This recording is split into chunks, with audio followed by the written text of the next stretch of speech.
नमस्कार सभी लोगों को। क्या मेरी आवाज़ आप तक आ रही है? अगर आवाज़ पहुंच रही हो तो कमेंट के द्वारा बता दीजिएगा। कुछ बहुत ही ज़रूरी मुद्दे और ऐसे मुद्दे जिनके ऊपर एक लंबे समय से पक्ष जानने का प्रयास किया जा रहा था लोगों के द्वारा, और साथ ही साथ ये चीज़ जानने का कि आखिर भविष्य किस तरह से कैसे आगे हमें लेके चलना है और क्या चीज़ें होने वाली हैं, उन सभी मुद्दों को लेकर के आपके साथ यहाँ पर मैं जुड़ा हुआ हूँ और लगभग सभी मुद्दों को एक एक कर स्पष्ट करने का मेरा प्रयास रहेगा, जिससे कि पूरी तरह से सारी चीज़ें आपके सामने स्पष्ट हो सकें। आज सरकार के मॉडिफिकेशन की पीडीएफ लगभग वायरल हो चुकी है, सभी के पास पहुंच चुकी होगी कि मॉडिफिकेशन में सरकार ने किन किन तथ्यों को रखा है। उन तथ्यों को थोड़ा स्पष्ट करते हुए बाकी सरकार की तैयारी और सरकार के साथ साथ हमारी क्या तैयारी है अपने पक्ष को रखने की, क्योंकि सरकार की तैयारी बेसिक तौर पर वही तैयारी है जो अभी तक लोगों से अलग अलग तरह से सुनने में आती है या फिर उन अधिवक्ताओं के माध्यम से पता चलता है जो सरकार का पक्ष अपना रख रहे हैं। तो वही एक बेसिक तैयारी है सरकार की, वो क्या है, कहाँ तक अभी सरकार पहुँच रही है उस चीज़ को लेकर के। बाकी आंसर की को लेकर के एक परिस्थिति बनी थी, वो किस तरह से अब हम लोगों के सामने आई है उसको भी हम देखेंगे। बाकी आवाज़ कम आ रही है अभी, एक मिनट, क्या अभी भी आवाज़ कम आ रही है? अगर आवाज़ सही आ रही हो तो एक बार बता दीजिए, जिससे कि सभी विषयों पर स्पष्ट चर्चा हो सके और स्पष्ट चीज़ें आ पाएँ और सभी लोगों तक उन बातों को पहुंचाया जा सके। क्या अभी भी आवाज़ स्लो है? ईयरफोन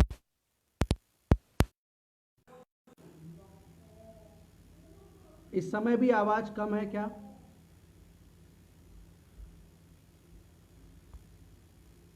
चलिए तो शुरुआत करते हैं एक एक मुद्दों को लेकर के, और उन मुद्दों को लेकर के क्या हमारी राय है और क्या एक विचार है और किस तरह से सरकार की दिशा क्या है और अभी तक क्या चीज़ें हैं, उनके ऊपर हम बात करते हैं। सबसे पहले एक मुद्दा जो सबसे ज़्यादा चर्चा का विषय था और वो था आंसर की को लेकर के। आंसर की को लेकर के मुद्दा चर्चा का विषय ये था कि लोगों का कहना था कि हमारी तरफ से उसमें पक्ष नहीं रखा गया या हम लोग उससे कहीं भाग करके चले आए। आज की तारीख पे जो डबल बेंच का जजमेंट है उसमें इस तथ्य को स्पष्ट तौर पर सरकार के द्वारा रखा गया कि जिन लोगों ने मत्स्येंद्र नाथ को ठीक उत्तर लगाया या उपभोग व्यय को ठीक उत्तर लगाया, क्या उनका पक्ष जाना गया, क्या उनकी बात को सुना गया, क्या उनकी बात को कोर्ट के सामने रखा गया? निश्चित तौर पर वहां पर नहीं रखा गया था। वही एक मजबूत ग्राउंड हमारे लिए बना इस पूरी चीज को जीत दिलाने का, और वो आज हमारे सामने है कि सरकार एक तरह से इस भर्ती में फिर से वापस लौट आई है, और सरकार अगर इस भर्ती में वापस लौटी है तो निश्चित तौर पर हम भी इस भर्ती में वापस लौट कर आए हैं। केवल सरकार ही नहीं, हम भी इस भर्ती में वापस आए हैं।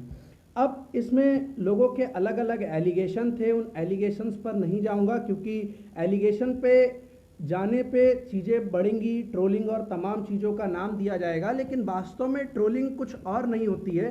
सच्चाई बनाम झूठ जो है, जो एक सच्चाई और झूठ के बीच की लड़ाई होती है, उसी को ट्रोलिंग का नाम दिया जाता है। अब कोई आदमी सच्चाई को किस तरह से रखता है, उसका अपना सच हो सकता है, लेकिन जो वास्तविकता है वह क्या है, वो हो सकता है आपके सच से भिन्न हो। अब बात आती है मॉडिफिकेशन एप्लीकेशन को लेकर के। सरकार की मॉडिफिकेशन एप्लीकेशन 12 जून को फाइल हो गई थी। कुछ लोगों ने इसको लेकर के ट्रोलिंग और तमाम तरह के काम किए। उन मुद्दों पे जाए बगैर सीधी चीज़ यही है कि जब निदेशालय को सूचना मिली थी कि जो एप्लीकेशन है वो फाइल हो चुकी है, तब तक एप्लीकेशन फाइल नहीं हुई थी, केवल सरकार की तरफ से सारे दस्तावेज गए थे। दस्तावेज जानना और फाइल होना ये दो अलग अलग मुद्दे हैं, इसको स्पष्ट तौर पर समझना होगा। और अगर कोई भी बात वही है, अंत में आता यही है कि 4.5 पर फाइल हुई या 6.5 पे फाइल हुई, उन मुद्दों में ज़्यादा इशू बनाना नहीं चाहिए, किसी को भी नहीं बनाना चाहिए।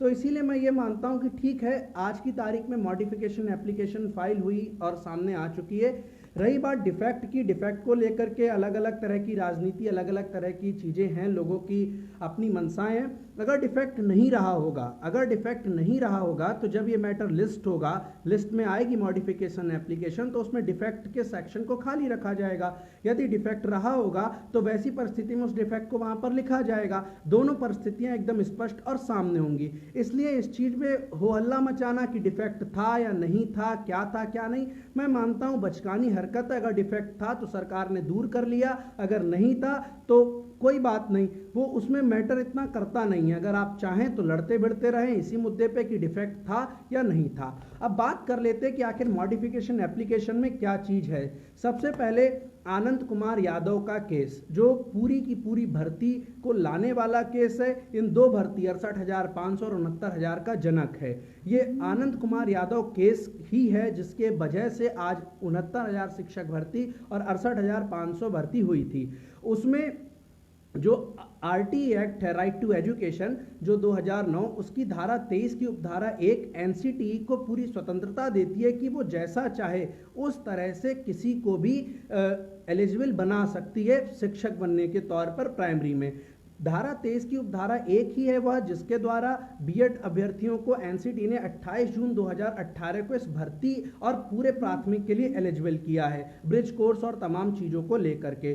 तो उसी धारा 23 की उपधारा 1 और धारा 2 के आधार पर शिक्षा मित्र बाहर हुए थे और 69,000 और 68,500 जैसी दो बड़ी भर्तियां हमारे सामने आई थी। उसको आधार बनाया गया। उसके बाद भोला प्रसाद का वह ऑर्डर जिसमें 6 महीने में भर्ती करने की बात कही गई है, उसको ऑर्डर बनाया गया है। और ये जो 6 महीने में भर्ती करने की बात कही गई है भोला प्रसाद वाले ऑर्डर में, उसको लेकर के भी मॉडिफिकेशन एप्लीकेशन दायर की जा चुकी है और कोर्ट में मैटर जल्द ही हो सकता है लिस्ट हो। एक तरह से कह सकते हैं कि वह केस, जिस केस के माध्यम से भर्ती होने की दिशा में तीव्रता से गति मिल सकती है, उसको लेकर के भी शिक्षा मित्र मॉडिफिकेशन एप्लीकेशन फाइल कर रहे हैं और लगभग एक बार कर भी चुके हैं। लिस्ट नहीं हुआ था मैटर, आगे उनका प्रयास है कि लिस्ट हो जाए ताकि इस मैटर में बदलाव कराया जा सके जिसके आधार पर ऑर्डर आ रहे हैं या डबल बेंच का ऑर्डर आया था। तो उसके लिए भी लोगों को सजग रहना होगा। ये एक ऐसी जानकारी है जो जरूरी है और सबको पता होना चाहिए।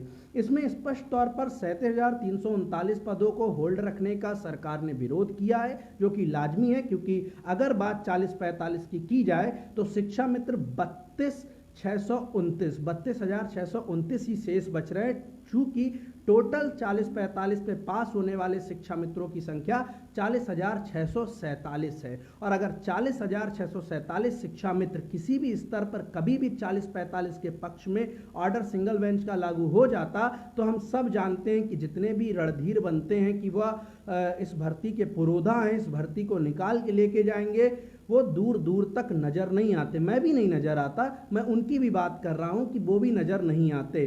तो इस चीज को यहां पर स्पष्ट तौर पर सरकार ने आज अपना पक्ष रख दिया है। 40,647 पद एक बड़ा अमाउंट हो जाता है, एक बड़े लोग हो जाते हैं और बहुत संख्या हो जाती है। जो 69,000 में रिजर्वेशन से लेकर के हर चीज को समझते हैं उनको ये बात अच्छी तरह से पता होगी कि ये कितना महत्वपूर्ण और गंभीर इशू है अगर इसको लेकर के दाएं बाएं 1% भी होता है। उसके साथ ही साथ 40-45 और 60-65 की जो लड़ाई है वो केवल शिक्षा मित्र अकेले उनके लिए नहीं है। भर्ती 2 मानकों पर संभव नहीं है। 40-45 अगर होता है तो 2,15,506 बीएड और बीटीसी भी इसमें आएंगे, ये तय है। और अगर वो आएंगे तो फिर भर्ती की स्थिति क्या होगी। कह लीजिए कि 3.5 लाख से ज़्यादा लोग पास हो जाएंगे और 3.5 लाख से ज़्यादा लोग अगर किसी भी परीक्षा में पास हो जा रहे हैं तो वो परीक्षा का औचित्य कुछ बचता नहीं है और ऐसी परिस्थिति को सरकार कोर्ट में रखने जा रही है। साथ ही साथ 2 भागों में भर्ती करने के भी पक्षधर नहीं है सरकार। इस चीज़ को सरकार ने स्पष्ट तौर पर कहा है। रिजर्वेशन को लेकर के चीज़ें फाइनल नहीं हो पाएंगी, डिस्ट्रिक्ट कैसे देंगे ये चीजें, और साथ ही साथ और भी तमाम मुद्दे किस तरह से पूरी तरह से जीरो हो जाएंगे, सरकार के पास कोई रास्ता नहीं होगा, उसको लेकर के भी सरकार ने इस मॉडिफिकेशन अपील में अपने आप को रखा है, अपना पक्ष रखा है। साथ ही साथ 51,112 पद खाली हैं। तमाम लोग कह रहे थे कि इन पे सीधे शिक्षा मित्रों को भरने की बात की गई है। मेरे भाई ऐसा नहीं है। उसको ठीक से अगर आप पढ़ेंगे तो करंट एक्सरसाइज की बात रखी गई है कि अगर सुप्रीम कोर्ट परमिशन देगा तो current exercise, current current exercise क्या है, भारांक का मुद्दा है और उनके उम्र की आयु सीमा में छूट है। अगर जो कि उन्हें दो ही भर्तियों में कॉन्जिक्यूटिव, जिसको सिमिलर और कॉन्जिक्यूटिव का अंतर रिजवान अंसारी को समझते समझते आज 2 साल हो गया और नहीं समझ पा रहे हैं कि कॉन्जिक्यूटिव और सिमिलर में क्या अंतर है, क्रमागत और समान में क्या अंतर है, वो समझने में जो रिजवान अंसारी जी को समय लग रहा है, उसी चीज को यहाँ पर दोबारा एक बार की एक और कॉन्जिक्यूटिव में मौका देंगे अगर कोर्ट चाहेगा तो। वो भी किनको, इन 32,000 लोगों को। और ये सब फिर से क्या, अब जो लोग अभी 60-65 पर पास नहीं हो पाए वो 40-45 के ही मेंटलिटी के साथ फिर पेपर में उतरेंगे और दोबारा भी कट ऑफ हाई रहेगा। तो एक तरह से सरकार ने उनके लिए पर्याप्त प्रबंध कर दिया है। पद सीधे देने सरकार नहीं जा रही है। यही कहा है कि ATRE 2019 जब पूरा हो जाएगा उसके बाद की परिस्थिति में ही यदि कोर्ट कहेगा तो हम इस परिस्थिति को आगे बढ़ाएंगे। अब बात आती है इस चीज को लेकर के कि मॉडिफिकेशन अपील में सरकार क्या पक्ष अपना रख सकती है, क्या चीजें हैं। देखिए, तुषार मेहता का ना होना, तुषार मेहता का जो हमारा 9 जून का ऑर्डर था, 9 जून को सुनवाई हुई थी, उसमें सॉलिसिटर जनरल नहीं पहुंचे थे। सॉलिसिटर जनरल रिवाइज में पहुंचने की एक सोच थी उनकी कि हम रिवाइज में पहुंच जाएंगे, लेकिन केस पहले ही टेकअप हो गया और उसमें सीधे बहस आ गई और ऐश्वर्या भाटी मैम उसको उतना डिफेंड नहीं कर पाई। साथ ही साथ 37-339 पे उन्होंने भी अपनी सहमति जता दी कि होल्ड कर दिए जाएं। तो एक ऐसा ऑर्डर हमारे लिए आ गया जिसने भर्ती प्रक्रिया को पूरी तरह से बाधित कर दिया। लेकिन सरकार जब आज एक तैयारी के साथ जा रही है तो निश्चित तौर पर कुछ सकारात्मकता सामने नजर आ रही है। साथ ही साथ तमाम लोगों का कहना है कि 14 जुलाई की चीज को टारगेट किया जाए, लेकिन मेरे भाई इस मॉडिफिकेशन अपील के ऊपर भी हमारा काम अपनी दिशा में सकारात्मक तौर पर चल रहा है। सारी चीज़ों को लोग सीधे 14 जुलाई से जोड़ करके अकाउंट और याची और तमाम चीज़ों में पड़े हुए हैं। हमारा मानना है अगर मॉडिफिकेशन अपील सही तरह से पक्ष रख दिया गया, क्योंकि केस की मेरिट अभी तय नहीं हो पाई है, कोर्ट अभी नहीं समझ पाया है कि ऐसे शिक्षा मित्र नहीं है जो धारा 23 की उपधारा 1 के अधीन यहाँ पर काम कर रहे हों। आनंद कुमार यादव के बाद उन सबको हटा दिया गया है। ऐसे में ऐसा कोई भी शिक्षा मित्र हमारे पास नहीं है जो शिक्षा मित्र सहायक अध्यापक के तौर पर कार्य कर रहा हो, और अगर वह सहायक अध्यापक नहीं है, ऐसे में उसके पदों को रिजर्व करने के लिए सरकार गई है और कहेगी कि उनको रिजर्व करने की जरूरत या होल्ड करने की कोई जरूरत नहीं है। अगर मौके की बात है तो वो इनको दोबारा अगर कोर्ट कहेगी तो हम उसको कर लेंगे। लोग अलग अलग तरह से इसको इंटरप्रेट कर सकते हैं, पर कोर्ट में इसको रखने के लिए निश्चित तौर पर सरकार अपना पक्ष मजबूती से रखेगी और उसमें हम क्या मदद कर सकते हैं, किन चीजों को उपलब्ध करा सकते हैं, वकीलों को कैसे क्या कर सकते हैं, उसके ऊपर हमारा काम चल रहा है और उम्मीद करते हैं कि आने वाले समय में सकारात्मकता के साथ वो चीज सामने दिखाई देगी। क्योंकि कोर्ट में चीज़ों को किस तरह से रखा गया, अब तमाम लोगों का कहना हो सकता है कि हमारे एडवोकेट पहुंचते नहीं हैं, बोलते नहीं हैं। ये चीज़ बीएड लीगल टीम के लोगों ने भी स्वीकार की थी कि जब उनकी मैडम बोलने को शुरुआत की थी तो जज साहब ने सीधे सीधे कहा था कि पब्लिक रिस्पोंडेंट नहीं आएंगे, केवल स्टेट को अभी हमें सुनना है, स्टेट इसमें क्या पक्ष रखती है। जब सरकार का पक्ष ही सब कुछ है, आप एक बात समझिए स्पष्ट तौर पर, डबल बेंच की सेम परिस्थिति जो महाधिवक्ता के ना आने पर बनी हुई थी। डबल बेंच में बीएड लीगल टीम की तरफ से प्रशांत चंद्रा सर को किया गया था, जो सरकारी वकील थे, सरकार की तरफ से वकील थे सिंगल बेंच में। उन्होंने एजी के आने से पहले, एडवोकेट जनरल के आने से पहले, राघवेंद्र सर के आने से पहले भी बहस की थी, लेकिन उस पूरी बहस का कोई भी मतलब नहीं निकला और उन्हें फिर से अपने पक्ष को रखना पड़ा। क्यों? क्योंकि कोर्ट पहले राज्य का पक्ष जानना चाहता है। पब्लिक रिस्पोंडेंट भर्ती नहीं कर रहे हैं, जो लोग ये याची बनाते घूम रहे हैं वो लोग भर्ती नहीं देंगे किसी को, सरकार भर्ती देगी। ऐसे में कोर्ट भी जानता है, हाई कोर्ट भी जानता था, सुप्रीम कोर्ट भी अच्छी तरह से जानता है कि सरकार का क्या पक्ष है और वह पक्ष किस महत्ता से क्या महत्व का है, वह सभी को आज समझना होगा। आरोप प्रत्यारोप में आप 50 लाख का वकील खड़ा कर दीजिए, आप 1 करोड़ का वकील खड़ा कर दीजिए। अगर जज ने कह दिया कि पब्लिक रिस्पोंडेंट नहीं और म्यूट कर दिया एक बार, तो बोलते रहिए। आप 50 लाख का क्या, कितने भी करोड़ों का वकील खड़ा कर लीजिए, कुछ नहीं होने जा रहा है। तमाम लोग अलग अलग तरह के एलिगेशंस लगाते रहेंगे, वो पुरानी आदत है, उससे कभी भी उभर नहीं पाएंगे। तो उनके उभरने के हम इंतज़ार नहीं कर सकते कि वो उससे उभर के बाहर आएँ और फिर उसके बाद काम हम करें। वो नहीं उभर सकते, क्योंकि हमको बीमार से लड़ना ही नहीं है, जो बीमारी है उससे लड़ना है। और बीमारी की काट हम धीरे धीरे तैयार कर रहे हैं और उसके ऊपर काम लगातार जारी है। बीमार बोलता रहेगा, अपना काम करना है हमें और लगातार करना है। अब बात यह आती है कि शिक्षा मित्र किस दिशा में काम कर सकते हैं। जैसा कि अभी तक समझ में आ रहा है, जांच भर्ती के ऊपर बैठ चुकी है, एसटीएफ काम कर रही है और शिक्षा मित्र पूरा प्रयास करेगा इस मुद्दे को डाइवर्ट करने का कि जब सीबीआई जांच या तो इसमें लगाई जाए या एसटीएफ जो जांच कर रही है, ऐसे में सरकार को क्या जल्दबाजी है जो भर्ती करने चल दी है। जरूर सरकार की कुछ गलतियां हैं जिसकी वजह से ऐसा हो रहा है। ये तमाम चीज़ों को वो रखने जा रहा है और हम प्रयास कर रहे हैं कि इन सब तमाम चीज़ों को जो हमारे पास इनपुट मिल रहा है उसको सरकार तक ससमय पहुंचाते रहे, जिससे कि इनके ऊपर भी सरकार की पर्याप्त तैयारी हो पाए। और सरकार की वह पर्याप्त तैयारी ही, क्योंकि देखिए स्टेट के साथ एक दिक्कत होती है, कोई भी आदमी पिटिशनर है, याची, वो बियॉन्ड द लॉ जा सकता है। बियॉन्ड द लॉ जाने का मतलब क्या हुआ, वो अनर्गल चीज़ों के ऊपर हो हल्ला कर सकता है कोर्ट में कि ये होगा, अगर ऐसा हो जाएगा तो वैसा हो जाएगा, सीबीआई और ये एसटीएफ और फलाना चीज़ें। सरकार को बियॉन्ड द लॉ जाने की एक परमिशन ही नहीं है, वो एक जो भी लॉ है उसके अंदर ही काम कर सकती है। इसीलिए दिक्कत आती है कि जब भी सरकार के ऊपर किसी काम को लेकर के एलिगेशन लगते हैं तो वो 2 वीक का 4 वीक का टाइम मांगती है, क्योंकि सरकार को जो जवाब दाखिल करना है वो एज पर लॉ और एज पर रूल होना चाहिए। अगर आज की तारीख में शिक्षा मित्र कोर्ट में सीबीआई और एसटीएफ को लेकर के मुद्दा रखेंगे और सरकार वहां पर शांत होगी, एक तरह से सरकार के अधिवक्ता शांत होंगे, तो निश्चित तौर पर भर्ती की दशा और दिशा तय होने में अभी बहुत समय लगेगा और अंतिम स्थिति आने में बहुत टाइम लग जाएगा।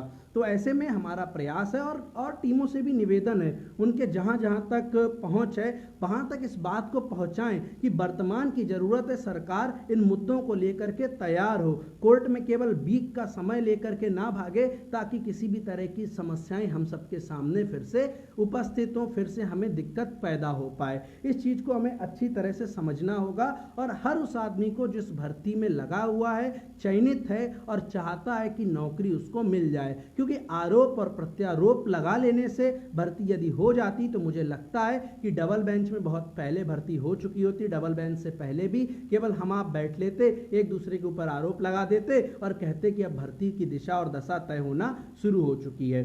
मैं इसके साथ ही साथ उन लोगों के ऊपर भी उन लोगों को भी कहूँगा जो लोग सुझावदात्री संस्थाएं बने बैठे हैं, और वो सुझावदात्री संस्थाएं जो कब आई, वो फ्रेम में आती हैं 6 मई 2020 के बाद, जब डबल बेंच से ऑर्डर 60-65 के पक्ष में आ गया। उससे पहले वे कहाँ थीं, उससे पहले उनका सुझाव कहाँ था, उससे पहले वकीलों को लेकर के उनकी राय क्या थी, ये तमाम चीज़ें उनकी नहीं स्पष्ट थीं। एक को मैं देख रहा था लाइव आकर के, उन्होंने लंबा सेशन लिया था और उसमें वो बता रहे थे, जब वो शुरुआत के 2-1 मिनट होते हैं तब वो बताते हैं कि भैया क्या कहते हैं, किसी भी तौर पर 60-65 के विरुद्ध फैसला नहीं आ सकता, ऐसा उनका कहना था। ठीक, अच्छी बात है। 13वें मिनट में वो कहते हैं कहीं 40-45 आ जाए तो, अरे भाई एक बात बताओ, तय करो तुम इधर हो या उधर हो। जब 60-65 नहीं आ सकता इसका तुमने दावा कर दिया, तो 40-45 आ जाए तो जैसा डराने की जरूरत नहीं है, सुझाव देना है एक मुद्दे पर दें। कुछ लोग हैं वो मतलब अब 67,867 चयनित सूची है, उसको बचाना है। आज की तारीख में वो उन लोगों के लिए कोर्ट के ऑर्डर खोज के दे रहे हैं जो भर्ती रद्द कराने वाले हैं, अपनी फेसबुक वाल पे लगा रहे हैं कि भाई ये एक ऑर्डर है और इस ऑर्डर से जांच में और वो आ जाएगा, मतलब तेजी आएगी और कोर्ट दे देगी। तो तय करो यार मेरे भाई कि तुम हो किस तरफ। और अगर मेन मुद्दा यही है, इन लोगों से दूरी हम इसी वजह से रखे हुए हैं क्योंकि अगर इनके साथ जाएं, क्योंकि इनका खुद का तो पक्ष तय नहीं है, इनको कहाँ जाना है, किधर जाना है। तमाम लोग, आपको याद होगा जब 1,46,060 लोग पास हुए तब कितने ही लोग आए, वही लोग जो आज नई नई टीमें गठित करके बैठे हुए हैं, उन्हीं का कहना था कि हम 10% पर लड़ेंगे, हम एमआरसी पर लड़ेंगे, हम इस पर लड़ेंगे, हम उस पर लड़ेंगे।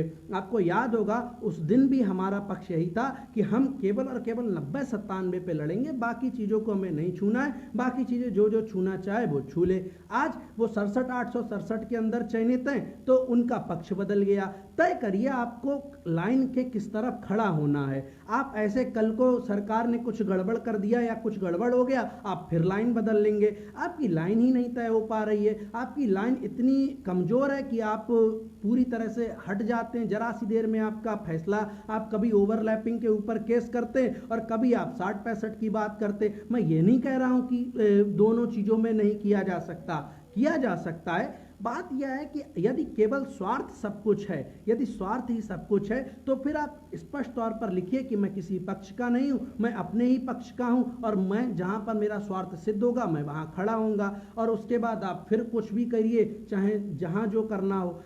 तय लोगों को गुमराह मत करिए। गुमराह करना बहुत बड़ा अपराध है, क्योंकि गुमराह करने से लोग निश्चित तौर पर आपके पक्ष में आ सकते हैं, आपके समर्थन में आ सकते हैं। कल को आप भाग लेंगे क्योंकि आपका तो स्वार्थ सिद्ध नहीं हो रहा होगा और वो बेचारे आपके पीछे खड़े रह जाएंगे। और नेता भाग गया तो जनता की तो कुटाई होती है, ये इतिहास गवाह है। और धरने प्रदर्शन में भी हम देख चुके हैं, कई चीज़ें ऐसी हुई थी। तो इसलिए इन चीज़ों के ऊपर काम सही से करिए, ये बहुत ज़रूरी है और बहुत एक तरह से मतलब इम्पॉर्टेंट है ये कि लाइन तय करना। एक लाइन बनाइए और उसको फॉलो करिए। कुछ लोग ट्रोलिंग को लेकर के बड़ा दिक्कत में रहते हैं कि भैया ट्रोलिंग हो रही है उनकी।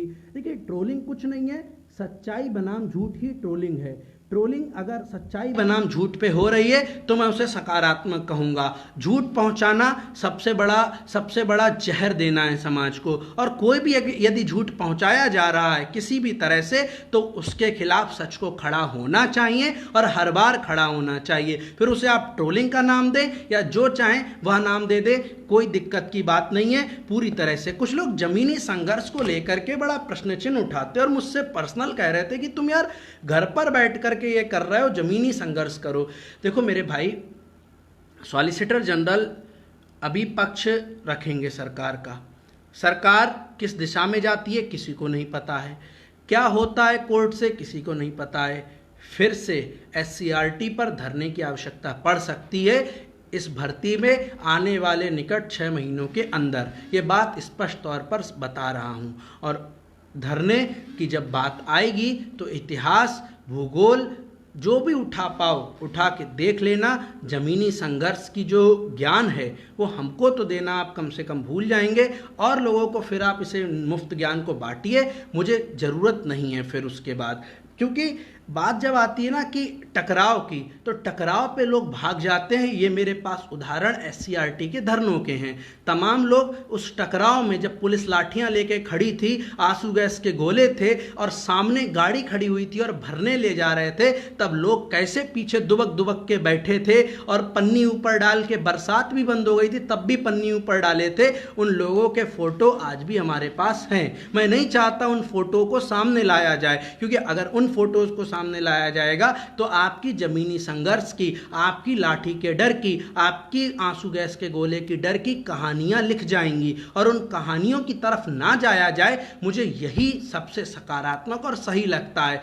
दूसरा ये मुद्दा कि टारगेट, भाई टारगेट किसी को नहीं करना है। जब तक आप नहीं करेंगे हम शांत रहेंगे। जिस दिन टारगेट कर दीजिएगा उस दिन दिक्कत पैदा होगी निश्चित तौर पर। लोगों में भ्रम फैलाना बंद करिए। सबसे सकारात्मक और सही चीज़ है सही सूचनाओं को पहुंचाना। और हमारी तरफ से आज यही है कि हम मॉडिफिकेशन अपील में जितना सकारात्मक सरकार के साथ मिलकर के काम कर सकते हैं उसके ऊपर काम कर रहे हैं, क्योंकि मॉडिफिकेशन अपील पहले है, 14 जुलाई बाद में है। याची लाभ को लेकर के पैसे का जोड़ना, उनको लेकर के अकाउंटों का जारी करना, ये सब काम अभी हम इस वजह से नहीं कर रहे क्योंकि हमको लगता है कि शायद मॉडिफिकेशन अपील में भी दिशा और दशा तय हो पाएगी। नहीं होगा तब आगे का विकल्प वही बचा है और हम उसी पर काम करेंगे। लेकिन बात यह है ना कि अभी जो सीढ़ी है, हम नहीं, हम मॉडिफिकेशन अपील को पूरी तरह से खारिज नहीं मान सकते। लोग जो 14 जुलाई की सीधी प्लानिंग कर रहे हैं, अकाउंट उनको जारी करना है, वो लोग सीधे 14 जुलाई को सब कुछ माने बैठे हैं। और ये दिक्कत है उनके साथ कि वो 9 जून के बाद सरकार को जीरो समझ बैठे हैं। हम आज भी मानते हैं कि अगर सब कुछ सकारात्मक हो गया तो जून में भर्ती की दिशा दशा तय हो पाएगी, 67,867 की दशा दिशा तय हो पाएगी। बाकी और तमाम मुद्दे अलग अलग हैं, आप प्रश्न कर सकते हैं, उनका जवाब मैं आगे 10 मिनट के अंदर देने की कोशिश करूंगा। और जो भी प्रश्न हो आप पूछ सकते हैं। यदि किसी भी चीज़ को लेकर के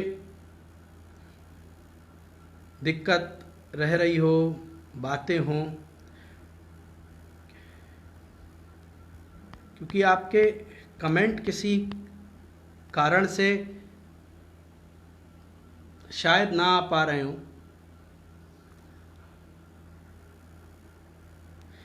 और भी यदि कोई भी आपके पास सुप्रीम कोर्ट में कब सुनवाई है, भैया देखिए सुप्रीम कोर्ट को लेकर के सोमवार से लेकर के और 19 जून के बीच में यदि अर्जेंसी के तौर पर, रिक्वेस्ट के तौर पर केस को उठाया गया तो सोमवार को संभव है, जो मुश्किल ही है। उसी के बाद जब भी यू ललित साहब आएंगे तभी केस को लिस्ट कराएगी सरकार की, प्रयास यही है। बाकी किसी और दिन हो जाए तो वह किसी के भी हाथ में है नहीं।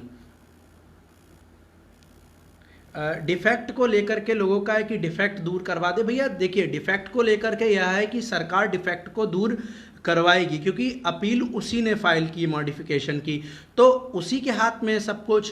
प्रयास हमारा है कि डिफेक्ट क्या थे और क्या चीज़ें थी और उनको दूर कर लिया गया है अभी तक या नहीं, इसको जानकारी आज शाम तक हमारे पास उपलब्ध होगी। डिफेक्ट भी बता देंगे क्या डिफेक्ट था, यदि नहीं था, यदि डिफेक्ट स्यूडो डिफेक्ट था, केवल लगा था और उसको क्लियर कर दिया गया है तो वो स्यूडो डिफेक्ट भी हो सकता है, तो वो स्यूडो डिफेक्ट दूर किया गया है, वो सारी चीज़ें स्पष्ट हो जाएंगी। आज शाम तक का इंतजार करिए। चयन सूची पर भी केस किया है किसी ने। हाँ, चयन सूची क्या, देखिए 1,46,060 लोग पास हुए, हर व्यक्ति को नौकरी चाहिए, क्योंकि देखिए जो 90-97 पे पास नहीं हुआ या रह गया, जैसे भी स्थिति में आज की तारीख में वो एक अलग कैटेगरी बन गई, फिर हर एक स्तर पर लोग छटते जा रहे हैं, तो हर चीज़ पर केस होगा, कोई दिक्कत की बात नहीं, उनके ऊपर काम होता रहेगा। जी भाई अमन भाई बिल्कुल 40,000 लेके रहेंगे। कुछ लोग कहते हैं बढ़ गया है, बढ़ भले गया है, हम राउंड ऑफ की बात करते हैं। पंखा चला लो, अरे प्रांजल भाई पंखा से आवाज़ जो है वो नहीं आ पा रही है, पंखा एसी ये सब अब थोड़े समय बाद चला लेंगे, जो कुछ चलना होगा।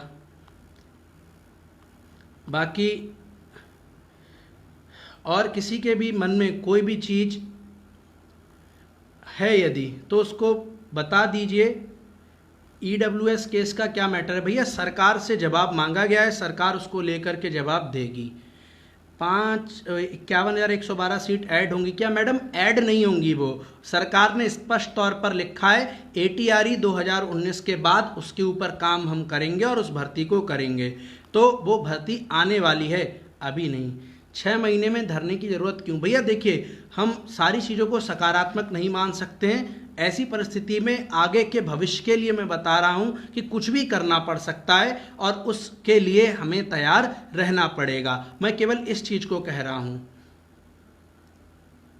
भाई मॉडिफिकेशन में BTC लीगल टीम अपना वकील उतारेगी या नहीं, देखिए पहली बार ऐसा हुआ है जब सरकार को भी सही से सुनने का समय आया है, तो पहले सरकार अपना पक्ष रखने की कोशिश करेगी और जो रखा भी जाएगा, क्योंकि अब अपील लेके सरकार पहुंची है तो सरकार को पहले सुना जाएगा, और जब सरकार को पहले सुना जाएगा उसके बाद जज जिसे जिसे परमिशन देंगे उस हिसाब से काम आगे बढ़ता जाएगा, ऐसा मेरा मानना है।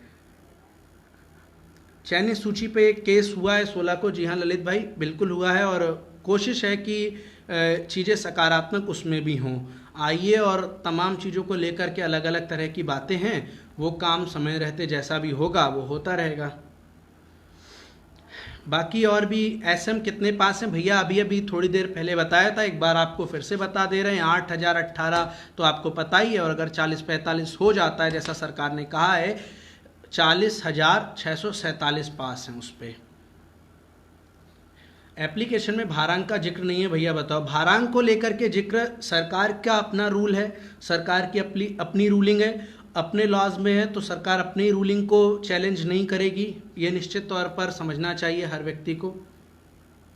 एक सवाल, अगर ऐसे सरकार को राहत दे दी गई तो क्या सरकार इस बार पहली काउंसलिंग वालों को तुरंत नियुक्ति पद देगी या दूसरी काउंसलिंग के बाद देगी? भैया अभी कुछ तय नहीं है कि पहली, दूसरी, तीसरी काउंसलिंग और तमाम चीज़ों को, पर मुझे ये पता है अगर परमिशन मिल गई तो उस रफ्तार से भर्ती बढ़ेगी जिस हिसाब से अभी तक नहीं बढ़ी थी। हाँ प्रांजल भाई, बिल्कुल निश्चित तौर पर सकारात्मक होगा सब। एमआरसी, सीपी सोनी भाई बताइए क्या है एमआरसी को लेके? अभिषेक माथुर भाई कह रहे हैं कि टीमों का एक साथ ना आना चयनितों का अहित हो रहा है, काश टीमें साथ होती तो बेहतर होती, भर्ती पर सकारात्मक असर होता और आर्थिक सहयोग का भी सदुपयोग अच्छे से हो पाए शायद। अभिषेक भाई, टीमें बनना सबसे पहली चीज़ है ना कि टीमें बनी क्यों अलग, और वो अलग बनी वो इतिहास है, उसने बहुत कुछ चीज़ों को सिखाया, हर व्यक्ति को सिखाया, और शर्तों पर कभी भी मोहब्बत नहीं होती, ये आपको भी पता है। जहाँ शर्तें हैं वहाँ पर चीज़ें आगे नहीं बढ़ सकती, और जब शर्तें आ जाएंगी तो सकारात्मक और नकारात्मक के बीच का एक रास्ता होता है, और वह है अपने मस्तिष्क का सकारात्मक रास्ता, और उस तरफ हम निश्चित तौर पर बढ़े हैं।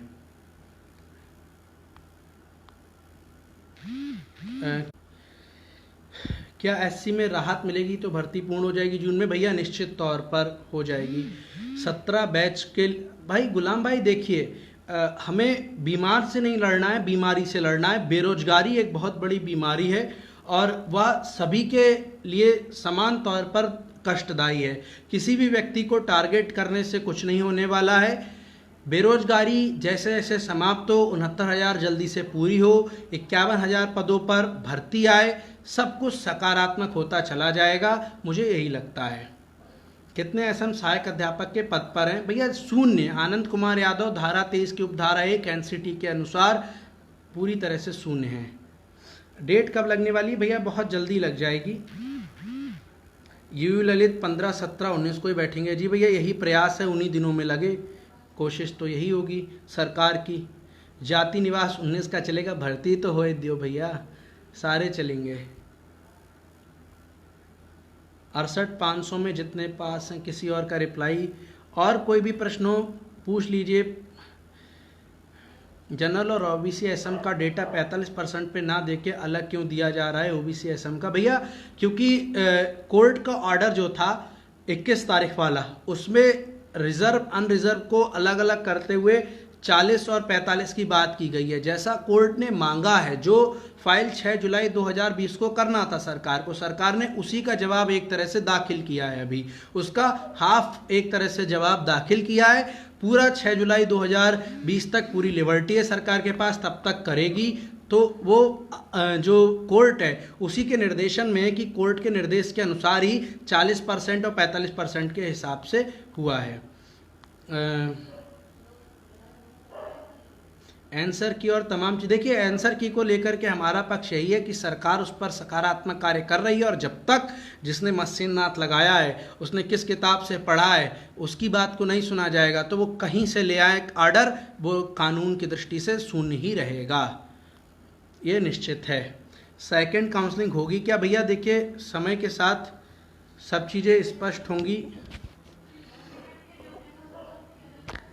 समय के साथ सभी चीज़ें स्पष्ट होंगी, और उससे पहले अभी कुछ भी कहना सही नहीं है। लेकिन हाँ, सरकार निश्चित तौर पर शेष सीटों को भरेगी, ये मुझे लगता है, और मंत्री जी का भी इसको लेकर के बयान था। एनओसी पर क्यों नहीं बोल रहे आप? एनओसी पर मैम, एनओसी को लेकर के कोर्ट का ऑर्डर आ चुका है काउंसलिंग के लिए, सरकार उसमें आगे तैयारी में है आगे जाने की, और सरकार अगर उसमें आगे जाने की तैयारी में है तो मुझे लगता है कि सरकार से सकारात्मक काम उन मुद्दों पर जो सरकार की कानून के अंदर आते हैं कोई और नहीं कर सकता, जिससे हम सीधे तौर पर प्रभावित नहीं हो रहे हैं। गोविंद भाई बता दीजिए आपका कमेंट क्या है, मैं पढ़ लूँगा। काउंसलिंग करा चुके हैं, डॉक्यूमेंट कोई सूचना दो। भैया आराम से आपके डॉक्यूमेंट सुरक्षित रखे हुए हैं बीएसए ऑफिस में। नौकरी लगने के बाद भी बीएसए ऑफिस में जाने हैं। जो आपको आज डर हो कि कुछ हो जाएगा उनके साथ, नौकरी जब लग जाएगी तब भी वहीं जाएंगे और तुरंत तो मिल नहीं जाएंगे। वेरिफिकेशन के बाद 3, 4, 5, 6 महीने के बाद ही निकलवा पाएंगे आप। तो वहाँ आराम से रखें, चिंता ना करिए, कुछ नहीं होने जा रहा है उनका। जहाँ भी रखें बहुत सुरक्षित रखें। आपके पास आपका पर्चा होना चाहिए जिसके हिसाब से वो डॉक्यूमेंट आपको आपने दिए हैं उनके लिए। SCRT पर खिचड़ी खिलाना, जी भैया SCRT और खिचड़ी सारी चीज़ें याद हैं, लोग भूल जाते हैं तो याद दिलाना पड़ता है। क्योंकि देखिए क्या होता है, 29 मई 2019 के बाद तमाम लोग नेपथ्य में चले गए, पर्दे के पीछे रह करके खेल खेला उन्होंने, और आज वो फ्रंट पर आकर के अपने आप को रहनुमा, अपने आप को तमाम तरह से कुछ इन केन चीज़ों को साबित करने में लगे हुए हैं। और उससे पहले भी नहीं थे वो कहीं पे भी। तो दर्द तो होता है थोड़ा बहुत कि भाई दुख होता है कि ऐसा तो नहीं हो सकता, इतना निर्मम लोग नहीं हो सकते कि वो मेहनत को और दिखावे को ना समझें, वो ना देखें कि सच्चाई और झूठ क्या है, वो ये ना देखें कि नाम और काम में क्या अंतर होता है। मुझे ये लगता है भाई अब कितना संघर्ष बचा है, बहुत किनारे पर खड़े हैं और एक धक्का लगेगा और अंदर हो जाएंगे पूरी तरह से हम भर्ती के। भाई सर्टिफिकेट नंबर की जगह सीरियल नंबर भर गया है, कोई दिक्कत तो नहीं होगी। शोम भाई आप ये बात मुझसे कई बार पूछ चुके हैं, आपको उत्तर वही मिला है, मेरिट जिन चीज़ों से प्रभावित नहीं होगी उन चीज़ों पे कोई दिक्कत नहीं आएगी।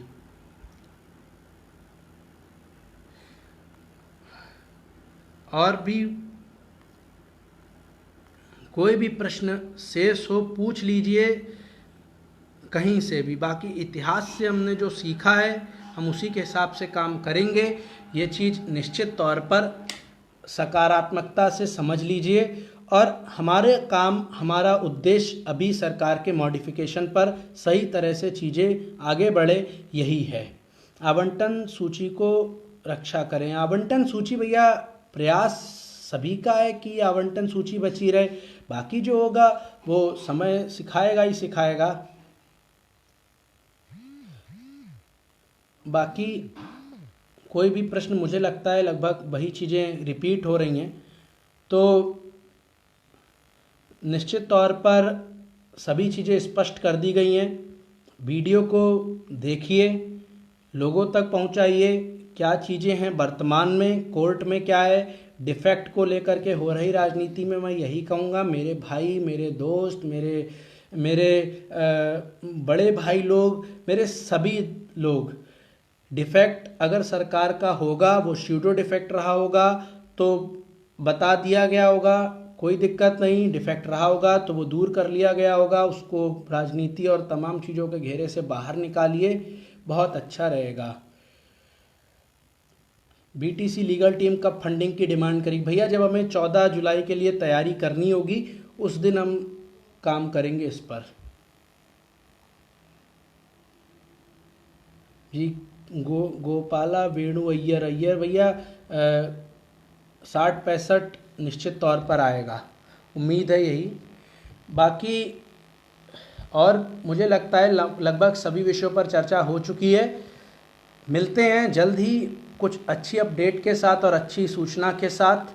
कोशिश यही है सकारात्मक हो सब कुछ, भड़काने वाले भड़काते रहेंगे, सत्य और झूठ और दिखावा उनके बीच आप जिस दिन अंतर करते रहेंगे सब चीज़ें सही चलती रहेंगी। ट्रैप में फंसेंगे, बरगलाने में फंसेंगे, चीज़ें कुछ दिन के लिए डिरेल होती आपको दिखेंगी, फिर आपको लगेगा कि सच्चाई क्या है, वापस आएंगे, फिर सब कुछ सकारात्मक और सही दिशा में मिलेगा आपको। ये चीज़ 100% और अंतिम समय तक ऐसी ही बनी रहेगी और निश्चित तौर पर। बाकी जुड़ने के लिए धन्यवाद और निश्चित ही सब कुछ सकारात्मक होगा ऐसी मेरी उम्मीद है।